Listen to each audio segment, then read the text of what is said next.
Hello guys, welcome to the deserving India. आज हम बात करेंगे नेक्स्ट सेशन के बारे में, जिसमें आज हम जो मेन जो टॉपिक समझेंगे वो समझेंगे कि कैसे जो हमारे पास जो ब्रिटिशर जो रहे उन्होंने किस तरीके की इंडियन इकोनॉमी को क्या किया, इम्पैक्ट किया। और ब्रिटिशरों ने किस तरीके से इंडिया का जो भी आपके पास स्टेट थे उनको क्या किया, एनेक्स किया। तो पहले इनके एनेक्सेशन पॉलिसीज़ को देखते हैं कि ब्रिटिशरों की जो एनेक्सेशन पॉलिसीज़ रही थी, वो किस प्रकार के ब्रिटिशरों की एनेक्सेशन पॉलिसीज़ रही थी। फिर देन उसके बाद देखेंगे कि social, economic and political impact क्या रहे ब्रिटिशरों के।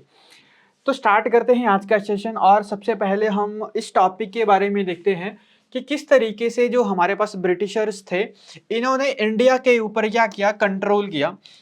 देखो, कंट्रोल की जो स्टोरी स्टार्ट होती है, सबसे पहले स्टार्ट होती है ट्रीटी ऑफ इलाहाबाद से। आई होप सबको पता होगा कि ट्रीटी ऑफ इलाहाबाद क्या हुई थी। ठीक है, ट्रीटी ऑफ इलाहाबाद हुई क्या थी आपके पास, और ट्रीटी ऑफ इलाहाबाद कब करवाई गई थी। देखो, ट्रीटी ऑफ इलाहाबाद होती है 1765 में। इस ट्रीटी ऑफ इलाहाबाद में क्या करते हैं, मतलब ब्रिटिशर्स सबसे पहले जो इंडिया के ऊपर एनेक्सेशन पॉलिसी जो स्टार्ट करते हैं, इस ट्रीटी के ही थ्रू करते हैं। और इस ट्रीटी का जो नाम होता है ट्रीटी ऑफ इलाहाबाद। इसमें क्या करते हैं ब्रिटिशर, बंगाल, बिहार और उड़ीसा के, ठीक है, बंगाल, बिहार और उड़ीसा के क्या ले लेते हैं, ये दीवानी राइट्स ले लेते हैं। ठीक है, दीवानी राइट्स का मतलब क्या हुआ, ठीक है, दीवानी राइट्स का मतलब क्या हुआ कि जितना भी टैक्स कलेक्ट करेगी इन तीन रीजन में, किस किस में, बंगाल, बिहार और उड़ीसा में, इन तीनों रीजन में जो टैक्स कलेक्ट करने का काम होगा वो किसका होगा, ब्रिटिशरों का। एक टाइप का ये क्या कर रहे हैं, अब इन तीनों के तीनों रीजन में क्या कर रहे हैं, एनेक्स कर रहे हैं इन तीनों रीजन को। मतलब पैसा जो अब कलेक्ट करेगा, जो टैक्स कलेक्ट करेंगे बंगाल, बिहार, उड़ीसा के, according to the treaty of Allahabad, वो कौन करेंगे, ब्रिटिशर करेंगे। और इसको क्या कहा गया आपके पास, दीवानी राइट्स। और ये दीवानी राइट्स थे क्या, to collect the tax from Bengal, Bihar और उड़ीसा। ठीक है, सबसे पहले इन्होंने एनेक्सेशन जो पॉलिसी स्टार्ट की थी वो यहीं से स्टार्ट की थी। उससे पहले ब्रिटिशर सिर्फ यहाँ पर ट्रेड ही करते थे। स्टार्टिंग जो हुआ इनका यहाँ से हुआ। ठीक है, अब दूसरी बात जो हमारे पास क्या हुई, देखो, अब पहली एग्रीमेंट तो ब्रिटिशरों का ये हुआ। अब दूसरा वो क्या पॉलिसीज लाते हैं, देखो दूसरी जो पॉलिसी लाते हैं वो एक ट्रीटी करते हैं, treaty of Srirangapatnam, treaty of Srirangapatnam. ठीक है, अब ट्रीटी ऑफ श्रीरंगपट्टनम जो होती है वो होती है 1792 में। और ये 1792 में ट्रीटी किसके साथ करते हैं, विद टीपू सुल्तान।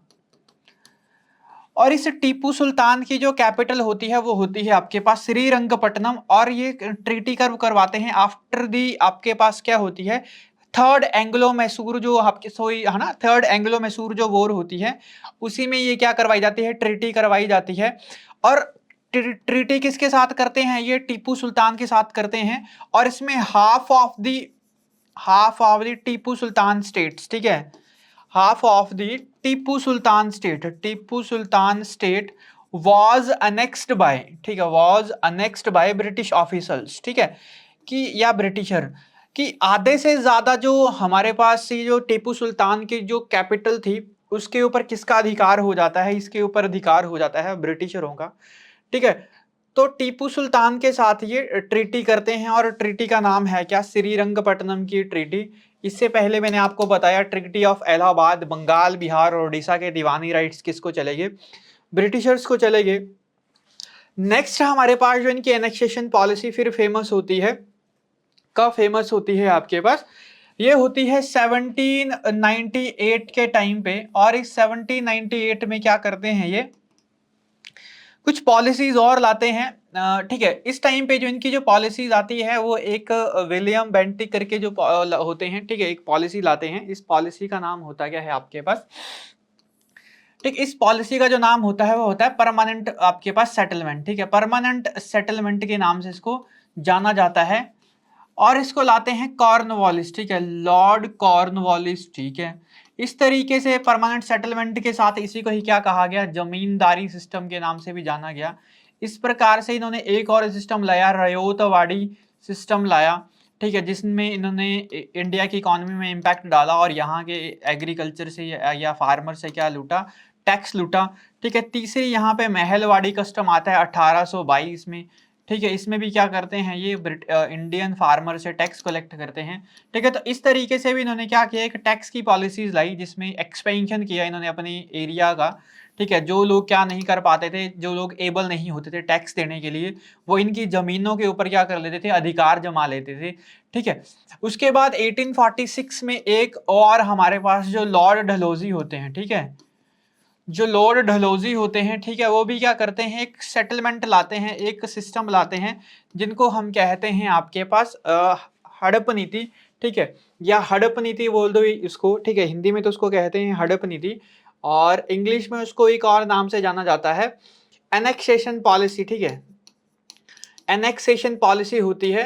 ठीक है, और कौन लाता है इसको, 1846 में नहीं, 1848 में, 1848 में इसके द्वारा लॉर्ड डलहौजी के द्वारा एक एनेक्सेशन पॉलिसीज लाई जाती है जिनको हम किस नाम से जानते हैं, हड़प नीति के नाम से जानते हैं। ठीक है, अब इसमें क्या करते हैं, ये सबसे पहले 1848 में ही, 1848 में ही क्या करते हैं आपके पास, ठीक है, जो अवध होता है उसको लूट लेते हैं।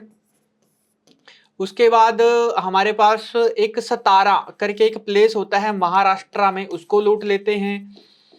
देन उसके बाद आपके पास झांसी को लूटा जाता है 1854 में, झांसी को अपने अंडर किया जाता है। इस तरीके से और भी यहाँ पर कुछ स्टेट्स थी जो इस लॉर्ड डलहौजी की एनेक्सेशन पॉलिसीज के अकॉर्डिंग क्या की जाती है, इनके द्वारा ये सारी की सारी चीजों को क्या कर लेते हैं, एनेक्स कर लेते हैं, मतलब इन सारी की सारी स्टेट को क्या कर लेते हैं, एनेक्स कर लेते हैं। ठीक है, अब उसके बाद देखो हुआ क्या, ये सारे का सारा रीजन क्या रहा, ब्रिटिशरों के एक्सपेंशन का, मतलब ये सारा का सारा ब्रिटिशरों का एक्सपेंशन था। अब इसके बाद ब्रिटिशर क्या करते हैं, सोशल, पॉलिटिकल और इकोनॉमिक तरीके से इंडिया को क्या करते हैं, लूटते हैं। अब अगर बात की जाए सोशली कैसे लूटते हैं, तो समाज में एक तो डिस्पैरिटी, इनइक्वालिटी फैलाते हैं। ठीक है, दूसरी हमारे पास पॉलिटिकल राइट्स छीन लेते हैं लोगों से। ठीक है, थ्रू दी कि थ्रू द लोकल किंग। और हमारे पास इकोनॉमी के क्या क्या इम्पैक्ट रहते हैं, वो इंडियन इंडस्ट्री को क्या कर देते हैं, खत्म कर देते हैं, एक्सपेंशन करते हैं। आपके पास ब्रिटिश एक्सपेंशन करते हैं, ब्रिटिश इंडस्ट्री को यहाँ पर इंट्रोड्यूस करते हैं। ठीक है, आप सभी ने सुना होगा इंडिगो फार्मर्स वगैरह को बहुत ज्यादा इकोनॉमिक इम्पैक्ट लाते हैं ये। और वाइड स्प्रेड आपके पास, ठीक है, वाइड स्प्रेड क्या किया जाता है, वाइड स्प्रेड पॉवर्टी यहाँ पर देखने को मिलती है। बट इसका इकोनॉमिक का एक इंडियंस को लाभ क्या मिला, यहाँ पर क्या कर देते हैं, ये कम्युनिकेशन चैनल बढ़ा देते हैं।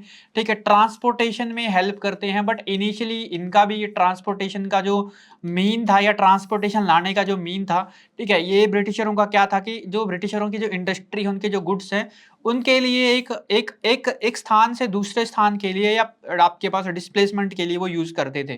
ठीक है, तो ट्रांसपोर्टेशन जैसे रेलवेज हो गया, ठीक है, और आपके पास टेलीग्राफ हो गया, इस तरीके से कुछ लॉर्ड डलहौजी यहाँ पे लाता है। बट ये स्टार्टिंग में ब्रिटिशरों की हेल्प के लिए सारी की सारी चीजें लाई जाती हैं। अब करते हैं हमारे पास क्वेश्चन स्टार्ट, और देखते हैं पहला क्वेश्चन है क्या और किस तरीके से क्वेश्चन बनता है। ठीक है, साथ साथ में मैं आपको और भी यहाँ पे साथ साथ में सॉल्यूशन बताते चलूंगा कि किस तरीके से क्या क्या रहा। तो पहला क्वेश्चन क्या है, बोल रहा है कि what was the primary focus of British economic policy in Indian during the 19th century.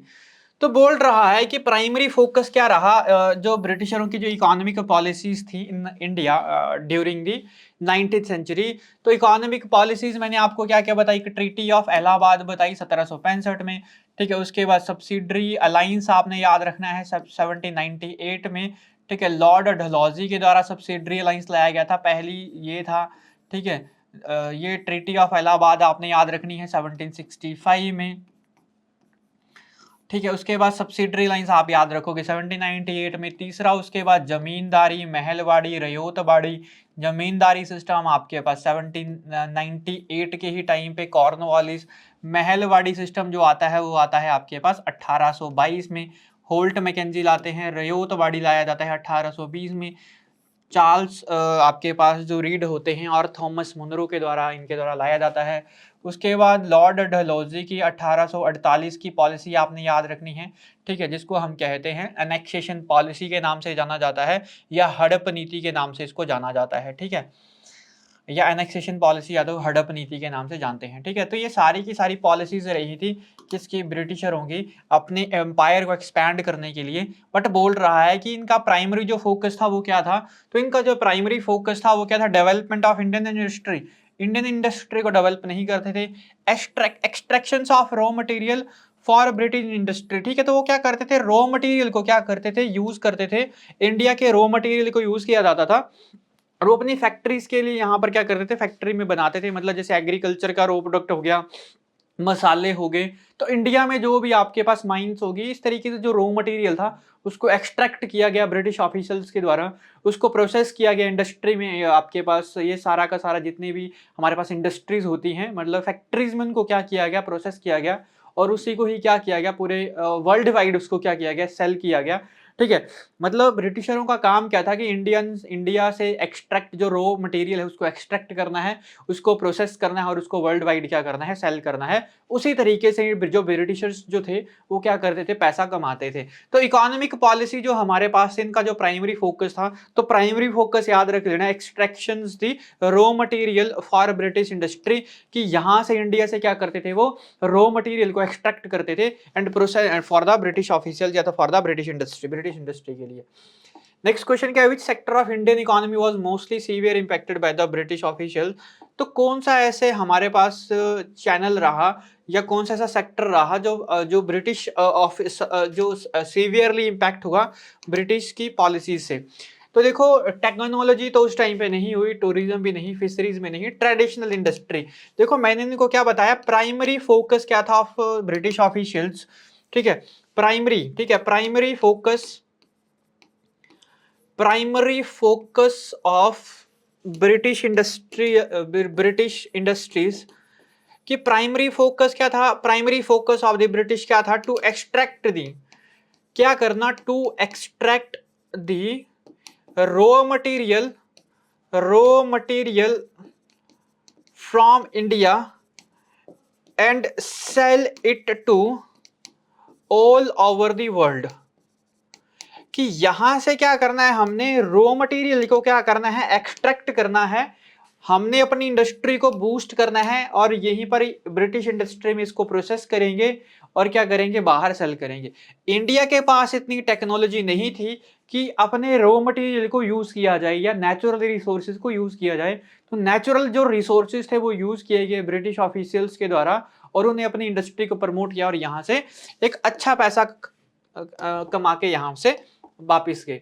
Next हमारे पास जो क्वेश्चन है, नेक्स्ट क्वेश्चन क्या बोल रहा है, बताओ what was the primary cause of economic drain from India to Britain. ये primary cause क्या रहा था हमारे पास ऑफ इकोनॉमिक ड्रेन, की economic drain from India to Britain, की किस तरीके से जो प्राइमरी जो कॉज है ना, मतलब जो सबसे ज्यादा हम बोल सकते हैं कि ब्रिटिश ऑफिशियल्स ने इंडिया को कैसे लूटा। तो देखो इंडिया को तो लूटा उन्होंने क्या करके, एक्सट्रैक्ट रॉ मटेरियल्स, ठीक है। तो उस टाइम पे रॉ मटेरियल तो एक्सट्रैक्ट कर लिया, बट ब्रिटिश जो इंडियन के जो राजा थे ना, इंडियन के जो राजा थे उनके पास पहले से ही बहुत ज्यादा गोल्ड वगैरह था, ठीक है, उन्होंने पहले भी एक्सट्रैक्ट करके रखा था। तो एक्सट्रैक्ट रॉ मटेरियल, तो प्राइमरी फोकस तो उनका ब्रिटिशरों का यही था कि हम क्या करेंगे, रॉ मटेरियल को एक्सट्रैक्ट करेंगे and sell it to all over the world. But primary cause क्या रहा कि वो इंडिया को ड्रेन करके चले गए। देखो प्राइमरी कोज क्या रहा, जब वो इंडिया में आए तो जब उन्होंने ये सारी के सारे अलाइंसेस किए, ट्रीटी ऑफ इलाहाबाद किया, ठीक है, सब्सिडरी लाइंस यहाँ पर किया, उसके बाद आपके पास लॉर्ड डलहौजी की एक्सटेंशन पॉलिसी जो आई, तो उसके बाद इन्होंने देखो एक काम किया। उसके बाद 1858 में, ठीक है, सबसे बड़ा जो हमारे पास जो इम्पैक्ट देखने को मिला, एक्सपेंशन देखने को मिला 1858 में, हुआ क्या कि सारी की सारी पावर जो थी, पावर वर ट्रांसफर्ड, ठीक है, पावर्स वर ट्रांसफर्ड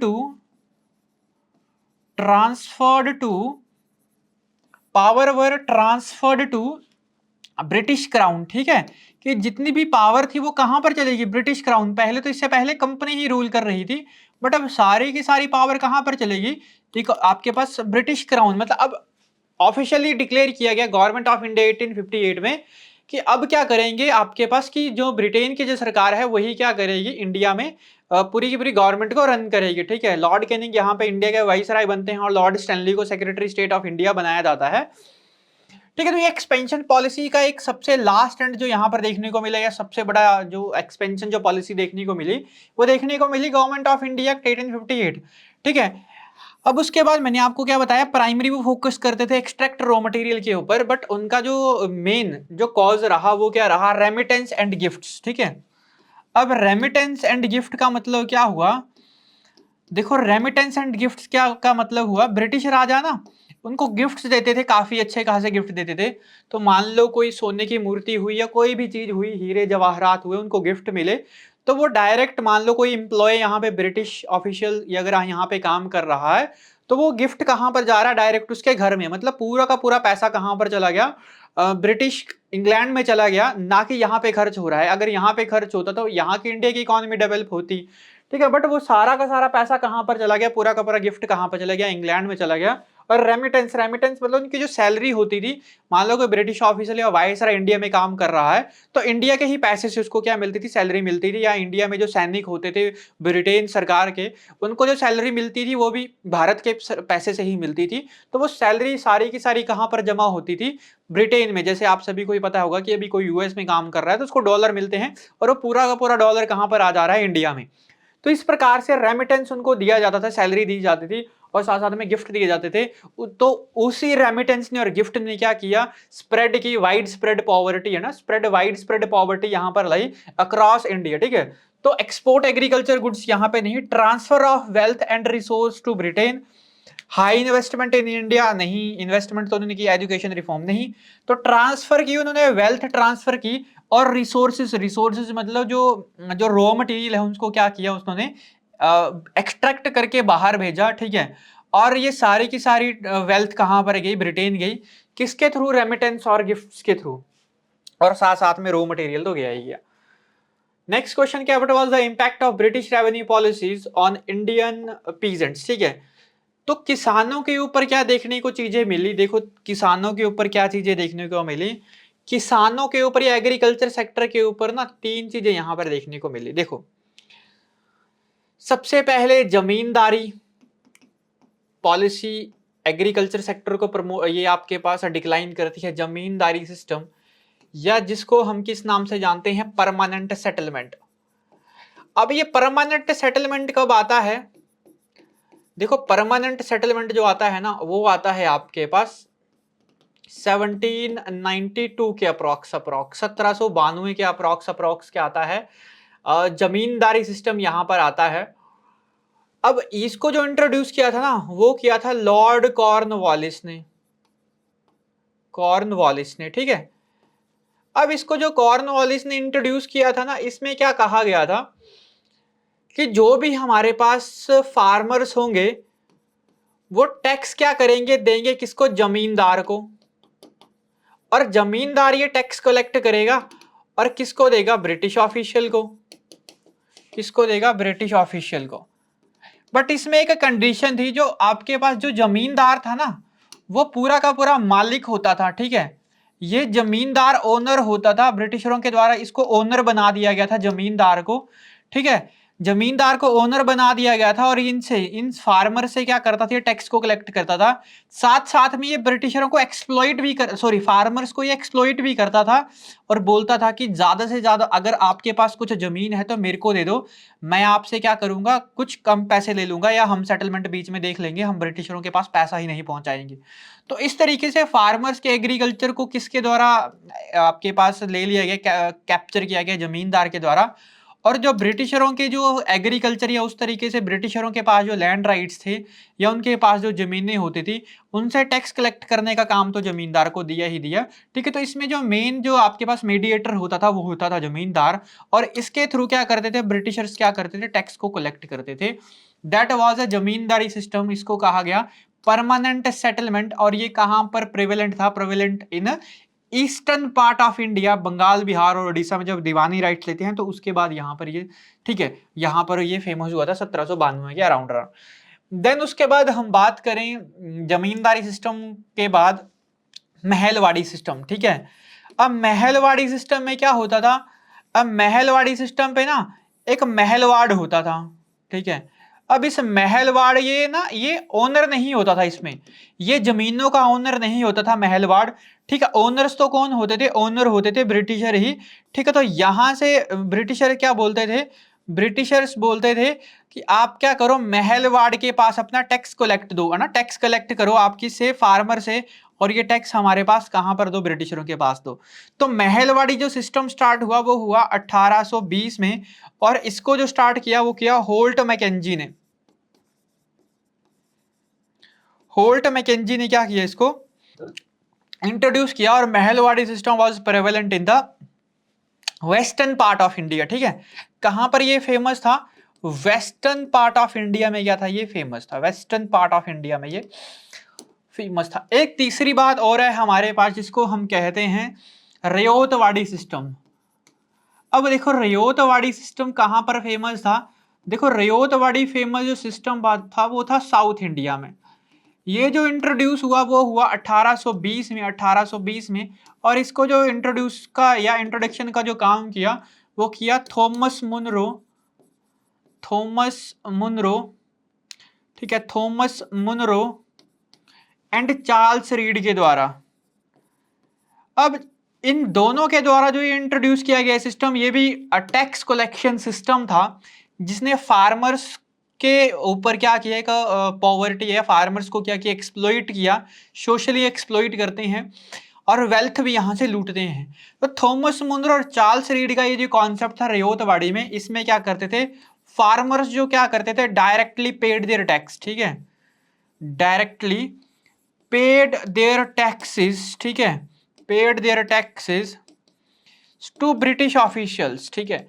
ये ब्रिटिश ऑफिशियल्स के पास क्या करते थे, डायरेक्ट अपना पैसा जमा करवाते थे, मतलब जो लैंड राइट्स जो देते थे, लैंड राइट्स तो नहीं मतलब खेती करने के लिए जो जमीन देते थे ब्रिटिशर, तो उससे कुछ टैक्स कलेक्ट करते थे, और फार्मर्स जो टैक्स देते थे, ठीक है, वो डायरेक्ट टैक्स देते थे इस रयोतवाड़ी सिस्टम पे, जो 1820 में सदर्न इंडिया में फेमस था, जिसको थॉमस मुनरो चार्ल्स रीड के द्वारा इंट्रोड्यूस किया गया था इंडिया में, ठीक है। तो ये फार्मर्स की उन्होंने इसमें इस इन सिस्टम पे दयनीय हालत करते हैं, इस इन फार्मर्स की बहुत बुरी हालत कर देते हैं। तो इम्पैक्ट क्या रहा ब्रिटिश रेवेन्यू पॉलिसीज का ऑन इंडियन पीजेंट्स, ठीक है। तो इंडियन पीजेंट्स के ऊपर क्या रहा, एग्रीकल्चर प्रोडक्टिविटी बढ़ाई क्या, देखो हैवी टैक्सेशन, ये टैक्सेशन पॉलिसीज थी leading to wide spread poverty. High जो हैवी टैक्सेशन पॉलिसी है, इसने क्या कर दिया, वाइड स्प्रेड पॉवर्टी यहाँ पे फैलाई, ठीक है जी। तो right answer is option number B. What type of a crop did the British encourage to Indian farmers to grow, देखो इंडियन फार्मर्स को क्या बोला गया कि आप कौन सी फसल यहाँ पर क्या करो, लगाओ, ताकि इंडियन जो हमारे पास जो ब्रिटिश ऑफिशियल्स हैं उनको सेल करके अच्छा खासा पैसा कमाए। तो ब्रिटिश क्या बोलते थे, ज्यादातर टी को आप क्या करो, प्रोड्यूस करो, चाय से अच्छा पैसा कमाते थे ये, ठीक है। इंडिया की जो चाय होती थी बहुत फेमस होती थी, ठीक है। कांगड़ा टी आपने सुना होगा, असम की टी आपने सुना होगा, ठीक है।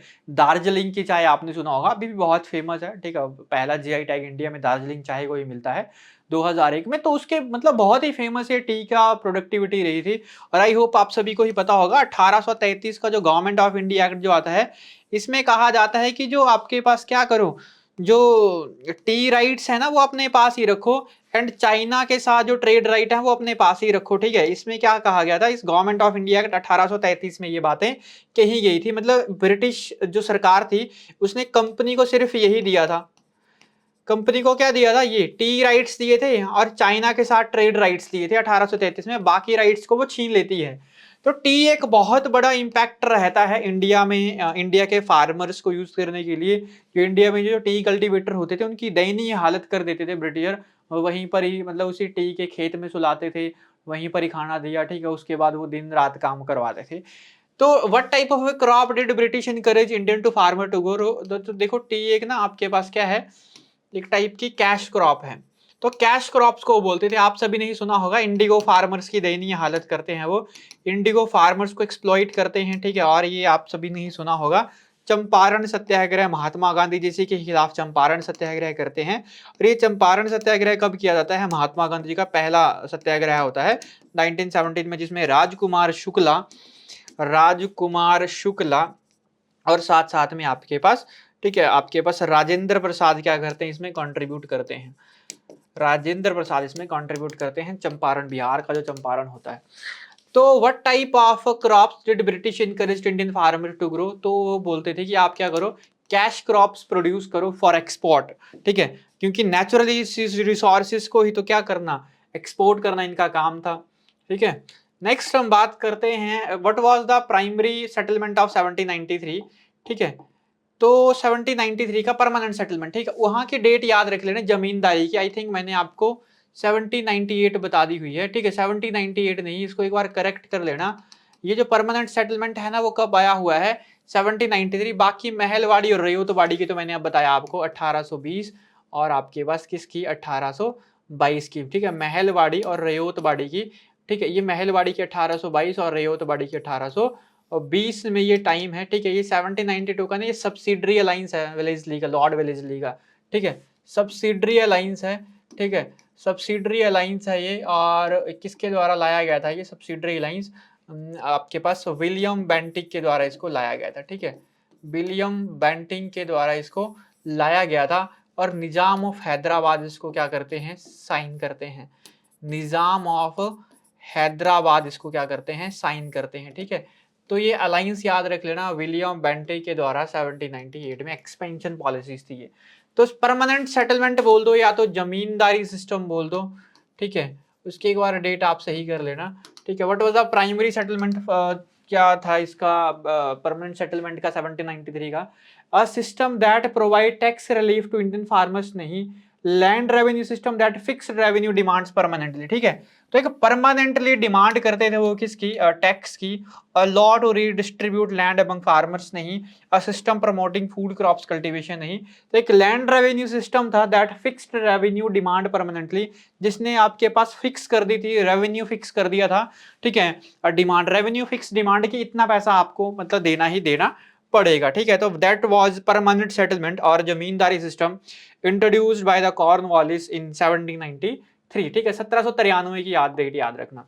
रयोतवाड़ी मैंने आपको बताया, रयोतवाड़ी साउथ में फेमस था, और ये कब इंट्रोड्यूस किया गया था, 1820 में, ठीक है। Thomas Munro and Charles Reed क्या करते हैं, इसको इंट्रोड्यूस करते हैं, ठीक है। Is required to revenue be paid, तो किसके द्वारा, तो पूरे के पूरे कल्टीवेटर जो होते थे ना, ठीक है, मतलब पूरे के पूरे फार्मर्स खुद जाकर ब्रिटिश ऑफिशियल्स के पास टैक्स देते थे। जमींदार तो जमींदारी सिस्टम 1793, ठीक है, ब्रिटिश ऑफिशियल्स, ठीक है, ये नहीं, मतलब ब्रिटिश ऑफिशियल्स के पास देते थे, ब्रिटिश ऑफिशियल थोड़ा देते थे, तो रियोत देते थे, रियोत का मतलब कल्टीवेटर्स डायरेक्ट पैसा किसको देते थे, ब्रिटिशरों को डायरेक्ट पैसा देते थे। What was the impact of cash cropping on Indian agriculture, इस कैश क्रॉपिंग का जो ना इंडियन एग्रीकल्चर के ऊपर क्या फर्क पड़ा, तो इंक्रीज कर दी फूड सिक्योरिटी, नहीं, displacement of food crops and reduce self sufficiency, ठीक है। Promotion of agriculture diversity, promote तो नहीं किया, इंप्रूव किया इरिगेशन सिस्टम को, नहीं, तो displacement of food crops and reduce the self sufficiency, ठीक है। वो सिर्फ क्या करते थे, जो आपके पास जो कैश क्रॉप उसी के ऊपर फोकस करते थे, ठीक है। फूड वगैरह जो होता है हमारे पास इसको कम कल्टीवेट करवाते थे, तो अगर जो फूड क्रॉप्स होगी अगर वो कम होगी तो सेल्फ सफिशिएंसी भी क्या हो जाएगी, खत्म हो जाएगी। लोग पैसा कहां से कमाएंगे, जो कैश क्रॉप होगी वो तो बेच दी किसने, ब्रिटिशरों ने बेच दी। फार्मर्स के पास क्या रहा, फार्मर्स के पास तो फूड ही बचता है, बट उस टाइम पे फूड को प्रमोट करते ही नहीं थे, तो फूड प्रमोट नहीं किया, तो displacement of food crops and उन्होंने फूड क्रॉप्स को क्या कर दिया, डिस्प्लेस कर दिया और रिड्यूस कर दिया सेल्फ सफिशिएंसी को, ठीक है। तो कैश क्रॉप्स का ये सबसे बड़ा इंपैक्ट देखने को मिला, कहां पर, इंडिया के एग्रीकल्चर सेक्टर में। Which cash crop was primarily grown for export to Britain, तो ये मैंने आपको बताया, टी को क्या करवाते थे, एक्सपोर्ट करवाते थे। बाद में चंपारण जैसे कुछ एरिया में इंडिगो को भी यहाँ पर क्या किया गया था, इंट्रोड्यूस करवा दिया गया था, बट जर्मन एक डाई आ चुकी थी वर्ल्ड वॉर 1 के ही पहले से ही, तो इसलिए फार्मर्स मना करते हैं, बट जर्मन डाई वहाँ पे कुछ वर्ल्ड वॉर 1 की वजह से उसकी डिमांड और हाइप हो जाती है, ठीक है। देन फिर क्या करते हैं, फिर ब्रिटिशर बोलते हैं कि आप नेचुरली क्या करो, इंडिगो को प्रोड्यूस करो। How did British policy contribute to famine in India, famine in India क्या काम किया, प्रायोरिटाइजिंग की उन्होंने cash crops over the food crops, ठीक है जी। नेक्स्ट हमारे पास कौन सा क्वेश्चन है, which traditional Indian industry most affected by the British policies, ठीक है। तो बता रहे हैं कि बताओ कि कौन सी ट्रेडिशनल ऐसे इंडिया की इंडस्ट्री रही है जो अफेक्ट हुई है ब्रिटिश हैंडीक्राफ्ट, ठीक है बिल्कुल। फार्मास्यूटिकल तो इंडिया में था नहीं, ऑटोमोबाइल मैन्युफैक्चरिंग थी नहीं, टेक्नोलॉजी थी नहीं। हैंडीक्राफ्ट इंडिया में आप सभी ने ही कुछ सुना होगा, चरखा वगैरह का यूज करते थे महात्मा गांधी जी, ठीक है। तो उस हैंडीक्राफ्ट इंडस्ट्री को क्या करते हैं, ये लूटते हैं। देखो आप सभी को ही पता है कि एक यहाँ पे ना वुमेन्स थी, ठीक है, और इंडिया का ना हैंडीक्राफ्ट कोड बनता है 1930 के अराउंड अराउंड, ठीक है। और उनकी जो फीमेल होती है ना वो बनती है हेड, ठीक है। तो मेरे को नाम बता दो कमेंट बॉक्स में कि कौन सी फीमेल होती हैं जो इंडिया के पहले आर्ट एंड हैंडीक्राफ्ट बोर्ड की क्या बनती है, हेड बनती है। नेक्स्ट क्वेश्चन हमारे पास, why did traditional Indian industry decline under British rule, ठीक है। कि ट्रेडिशनल जो हमारे पास क्या थी, why did traditional Indian industry, जो ट्रेडिशनल इंडस्ट्री थी ना डिक्लाइन हुई, मतलब हैंडीक्राफ्ट जो इंडस्ट्री थी इंडिया की वो डिक्लाइन हुई। क्यों डिक्लाइन हुई, lack of skilled labour, skilled labour तो हमारे पास थी। Influx of cheap British manufactured goods, ठीक है। देखो हाथों से बनाने से अच्छा है कि मशीनरी भी बना लो, और ब्रिटिशर उसको ना बड़े ही सस्ते तरीके से बनाते थे अपनी इंडस्ट्री में। तो चीप ब्रिटिश मैन्युफैक्चर्ड गुड्स, ठीक है। तो ब्रिटिशरों की जो एक बहुत ही स्ट्रेंथन जो था, ठीक है, वो क्या था कि मैन्युफैक्चर जो करते थे ना गुड्स को वो बहुत ही चीप, ठीक है, मतलब बहुत सस्ते तरीके से करते थे। इसलिए महात्मा गांधी जी क्या करते हैं, इंडस्ट्री को यहाँ पर प्रमोट ना करके विलेज की जो हमारे पास इकोनॉमी है उसको क्या करते हैं, प्रमोट करते हैं। और वही आपको झलक देखने को मिलेगी कहाँ पे, अनुच्छेद 40 में, ठीक है, जहां पर village the organization of village panchayat की बात कही गई।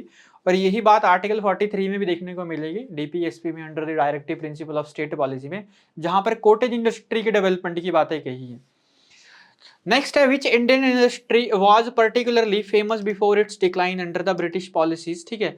तो कौन सी इंडियन इंडस्ट्री थी पर्टिकुलरली फेमस थी before it's decline under the British official, ship building थी, स्टील मैन्युफैक्चरिंग नहीं था, सॉफ्टवेयर डेवलपमेंट नहीं थी, ऑटोमोबाइल तो था ही नहीं। शिप बिल्डिंग आप सभी इनको ही पता होगा कि जहाज वगैरह बनाते थे इंडिया के लोग, राजाओं के ही टाइम पे शिप बिल्डिंग वगैरह का काम चलता था। नेक्स्ट है हमारे पास, next question, what was the primary focus of British industry in India. Primary focus क्या बताया मैंने, प्राइमरी फोकस यही था कि एक्सट्रैक्ट रॉ मटेरियल्स, ठीक है, कि जितना ज्यादा रॉ मटेरियल्स उठा सकते हो ना उठा लो, प्रोसेस करो और बेचो, पैसा कमाओ,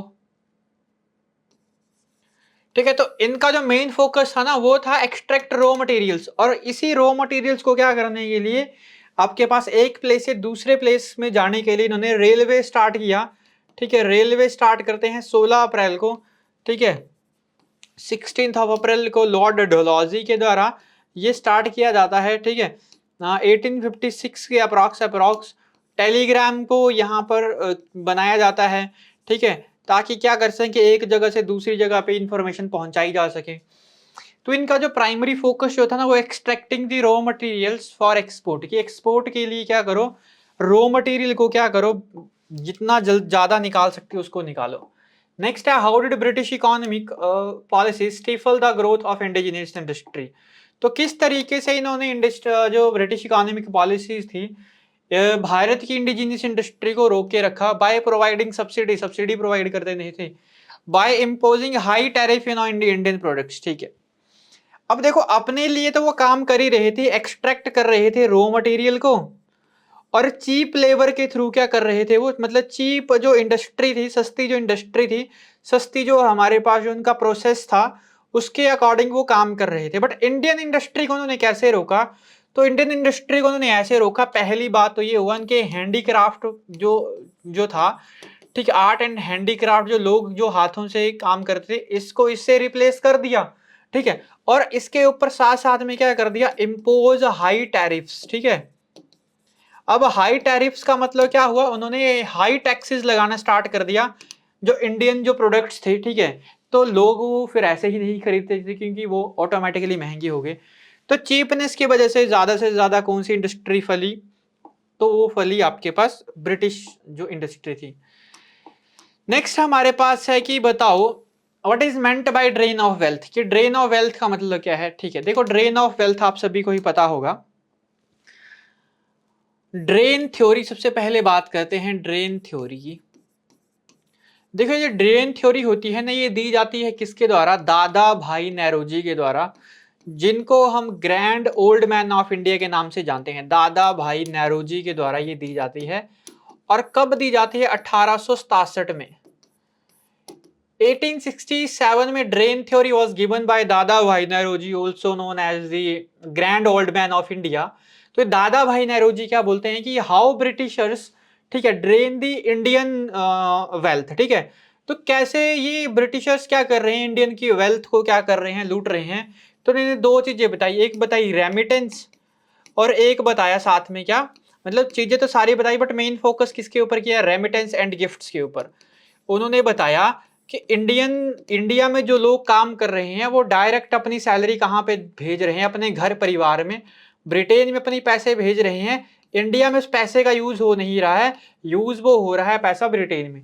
और दूसरी बात, जो राजा उनको गिफ्ट कर रहे हैं वो भी डायरेक्ट कहाँ पे जा रहे हैं? ब्रिटेन में, इंग्लैंड में जा रहे हैं। तो ये बातें हमें बताई सबसे पहले दादा भाई नेरोजी ने 1867 में। और सबसे पहले इन्होंने ही आपके पास एवरेज इनकम काउंट करके दी थी कि एक इंडियन की जो सैलरी है 2 रुपया, ठीक है, पर मंथ है, ठीक है, कि एक महीने में 2 रुपये कमाते हैं इंडिया के लोग। ठीक है, सारी बातें कही थी दादा भाई नेहरूजी ने। तो ड्रेन ऑफ वेल्थ का मतलब हुआ क्या?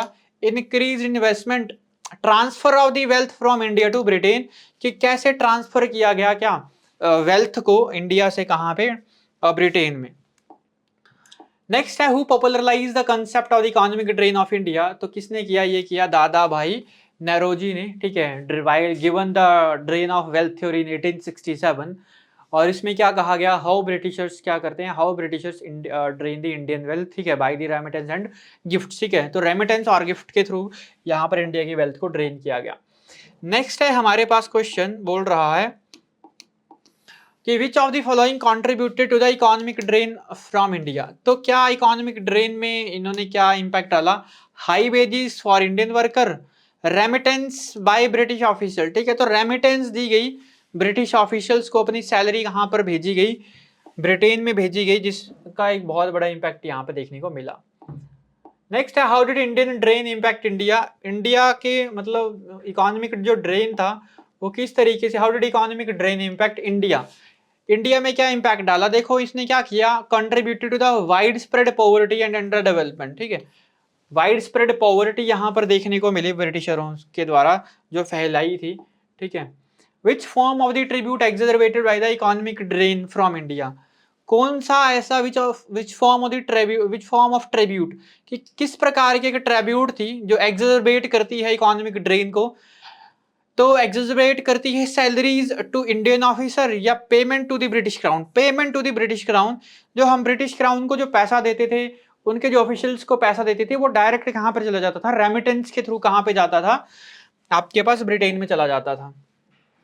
नेक्स्ट है what was the primary purpose of building railways in India under during the British rule. तो एक ही उन्होंने अच्छा काम किया इंडिया के लिए, लॉन्ग टर्म के लिए, लॉन्ग टर्म इंपैक्ट के लिए उन्होंने क्या कर दिया? उन्होंने एक चीज बना के दी हमने, रेलवेज, ठीक है। इन्होंने इंप्रूव किया, ब्रिटिशर्स क्या करते हैं? इंप्रूव्ड द कम्युनिकेशन, ठीक है, या इंप्रूव्ड द कम्युनिकेशन चैनल, जो कम्युनिकेशन चैनल होते हैं इनको इंप्रूव्ड करते हैं। तो फैसिलिटेट, तो initial what was the initial जो थिंकिंग थी ब्रिटिशरों की, वो क्या थी? Primary purpose, what was the primary purpose of building railways in India under the British rule, कि क्या उनका इनिशियल जो माइंड सेट था ब्रिटिशरों का कि हम क्या करें, रेलवेज को क्या करें, बनाएं, ठीक है। तो 16 अप्रैल में 1856 में लॉर्ड डलहौजी के द्वारा ये स्टार्ट किया गया था, to facilitate resources accession and export. तो ठीक है, ये हो सकता है कनेक्ट इंडियन विलेजेस, टूरिज्म को नहीं, इनकरेज लोकल ट्रेड को नहीं, to facilitate resources extraction and export, ठीक है। तो उन्होंने अपने एक्सपोर्ट के लिए जो रॉ मटेरियल को जो एक्सपोर्ट करते थे एक जगह से दूसरी जगह ले जाने के लिए इसलिए करते थे, ठीक है। मान लो कोई हिल में, कोई पहाड़ों में क्या कर रहे हैं, ठीक है, किसी रॉ मटेरियल को एक्सट्रैक्ट कर रहे हैं, तो वो कैसे उसको सेल करेंगे? अपनी इंडस्ट्री जहाँ पे लगाई हुई है, जहाँ पे 1613 में वो पहली इंडस्ट्री लगाते हैं गुजरात में, तो वो कहाँ पर इंडस्ट्री में अपना सामान लेके जाएं, किस तरीके से? तो बाय दी रेलवेज के द्वारा, इनको किन के द्वारा क्या किया गया, स्टार्ट किया गया। इनिशियल जो माइंड सेट था या primary purpose for building the railways in India for the resources extraction and export, ठीक है, फॉर द एक्सपोर्टेशन, ठीक है, एक्सपोर्टेशन के लिए यूज किया गया था, मतलब इसके लिए बनाया गया था। नेक्स्ट है which sector benefited most from British build infrastructures like railway. कौन सा ऐसा सेक्टर था जो बेनिफिट हुआ सबसे ज्यादा लाइक रेलवेज, ठीक है। तो इंडियन फार्मर्स नहीं, ब्रिटिश इंडस्ट्री के लिए वो बना, स्मॉल बिजनेस के लिए, लोकल क्राफ्टमैन के लिए। लोकल क्राफ्ट को तो उन्होंने क्या कर दिया, आपके पास खत्म कर दिया, डिमिनिश्ड कर दिया by introducing the cheap labour, ठीक है, by introducing the cheap industrial process, जो चीप इंडस्ट्रियल प्रोसेस था, and heavy taxations on the farmers, ठीक है। नेक्स्ट हमारे पास क्या क्वेश्चन है, बोल रहा है what was one positive outcome of British infrastructure development. एक आउटकम क्या रहा था, railway improve transportation and communication, ठीक है, इन्होंने ये काम किया। नेक्स्ट है हमारे पास question, why did Indian worker face exploitation in British infrastructure project. तो इसी में भी ना इस एक्सप्लोटेशन की गई, लोगों की जबरदस्ती काम करवाते थे, तो low wages and harsh working condition वो प्रोवाइड करते थे। जबरदस्ती ब्रिटिशर्स क्या करवाते थे, काम करवाते थे, कम वेजेस यहाँ पे देते थे और हार्श वर्किंग कंडीशन होती थी। What was the impact of infrastructure development on Indian social structure. तो इंडियन सोशल स्ट्रक्चर के ऊपर क्या इफेक्ट पड़ा, इंक्रीज्ड कास्ट यूनिटी नहीं, limited social mobility and greater exploitation. बहुत ज्यादा एक्सप्लोइटेशन किया इंडियन फार्मर्स का और लेबर का, ठीक है, और harsh provide harsh working condition, ठीक है, जो वर्किंग कंडीशन उन्होंने प्रोवाइड की वो बहुत ही एक सबसे बड़ा इंपैक्ट यहाँ पर लेबर को देखने को मिला था। Which bank was established by under British rule. बोल रहा है कि कौन सा बैंक, तो देखो बैंक की मैं आपको स्टोरी बता देता हूँ कौन कौन से बैंक है। देखो एसबीआई की बात की जाए तो एसबीआई बनता है 1955 में। ये क्या किया जाता है, एक इंपीरियल बैंक ऑफ इंडिया बनाया जाता है ब्रिटिशरों के द्वारा, और इंपीरियल बैंक ऑफ इंडिया बनता है 1921 में, ठीक है। कुछ 20-21 बैंकों को मिलाकर इंपीरियल बैंक बनाया जाता है ब्रिटिशरों के द्वारा, अपने ही लोगों को क्या करने के लिए, फैसिलिटेट करने के लिए, और उसी का ही नाम 1955 में स्टेट बैंक ऑफ इंडिया रख दिया गया। इंपीरियल बैंक ऑफ इंडिया ब्रिटिशरों के द्वारा बनाया गया था। पंजाब नेशनल बैंक ऑफ बनाया गया 1894 में बाय लाला लाजपत राय के द्वारा, ये बनाया गया था, ठीक है। Reserve Bank of India according to the Government of India Act 1935, इसको भी ब्रिटिशर ही बनाते हैं, और 1949 में क्या कर दिया था, इसका नेशनलाइजेशन किया जाता है, ठीक है। तो बोल रहा है कि initial establish reserve Bank of India बना था 1935 में ब्रिटिशरों के द्वारा, नेशनल बैंक तो लाला लाजपत राय के द्वारा, इंपीरियल बैंक ऑफ इंडिया भी ब्रिटिशरों के द्वारा, तो ये बनाया गया 1921 में। तो इनिशियल जो स्टैब्लिशमेंट था वो था Imperial Bank of India, State Bank of India तो 1955 में बना था। तो right answer is option number B, ठीक है, Imperial Bank of India. Next है हमारे पास, नेक्स्ट क्वेश्चन क्या बोल रहा है कि how did British banks operate in India. कैसे वो इम्पैक्ट ब्रिटिश क्या करते थे, ऑपरेट करते थे। प्राइमरली सर्व करते थे इंडियन बिजनेस को, नहीं। Catering to British economic interest, बिल्कुल सही है, केटर करते थे वो ब्रिटिश इकोनॉमीज को, मतलब ब्रिटिशरों के लिए ही वो बैंक बनाए गए थे। नेक्स्ट है what was the role of Indian owned bank during the British rule, ठीक है, क्या रोल रहा इंडियन ओन्ड बैंक का during the British rule. Primarily serve for the British official, बिल्कुल है ना, ब्रिटिश ऑफिशियल के लिए ही बनाए गए थे, ठीक है। अच्छा, they offered limited financial support to Indian entrepreneur. अच्छा, ये पूछ रहा है कि इंडियन ओन के लिए, तो इंडियन ओन जो थे ना, इंडियन के लिए काम किया और ऑफर किया limited financial support to Indian entrepreneur, मतलब इंडियंस के लिए भी काम किया, जैसे लाला लाजपत राय वगैरह के जो कुछ बैंक्स थे, ठीक है, पंजाब नेशनल बैंक, इनके द्वारा एक लिमिटेड ऑफर यहाँ पर दिए गए इंडियंस को। How did financial system under the British impact Indian economy. तो स्ट्रेंथ किया क्या, लोकल इंडस्ट्री को, नहीं। Restricted credit for Indian business, ठीक है। एलिमिनेटेड फॉरेन डेट, नहीं। प्रोवाइड सब्सिडी, ऐसा कुछ नहीं था, तो रिस्ट्रिक्ट किया क्रेडिट फॉर इंडियन बिजनेस को। What was the long term economic consequences. Long term जो रिजल्ट निकले ब्रिटिश की कॉलोनियल रूल के, वो क्या निकले, तो लॉन्ग इंपैक्ट क्या निकले, डेवलपमेंट ऑफ सेल्फ सफिशिएंट थोड़ा हुआ, persistent poverty and under development, बिल्कुल वो क्या करके गए, वाइड स्प्रेड पॉवर्टी, ठीक है, वाइड स्प्रेड पॉवर्टी या परसिस्टेंट पॉवर्टी उनके द्वारा दी गई, एंड अंडर डेवलपमेंट यहाँ पर देखे गए। इंक्रीज रूरल एम्प्लॉयमेंट, नहीं। Growth of Indian own industry, ऐसा कुछ नहीं है, ठीक है। तो ये थे आज के टॉप 30 क्वेश्चन जो आज हमने डिस्कस किए। आई होप आपको आज का सेशन समझ आया होगा। कुछ डेट्स मैंने आपको बता दी कि जमींदारी सिस्टम जो था उसको एक बार सही कर लेना, दैट वाज 1793 नॉट 1798, तो उसको एक बार सही कर लेना, ठीक है। और आई होप बाकी का सेशन आपको समझ आया होगा। आज की वीडियो समझ आई होगी। मिलते हैं इसी तरीके के एक और सेशन के साथ, तब तक के लिए धन्यवाद।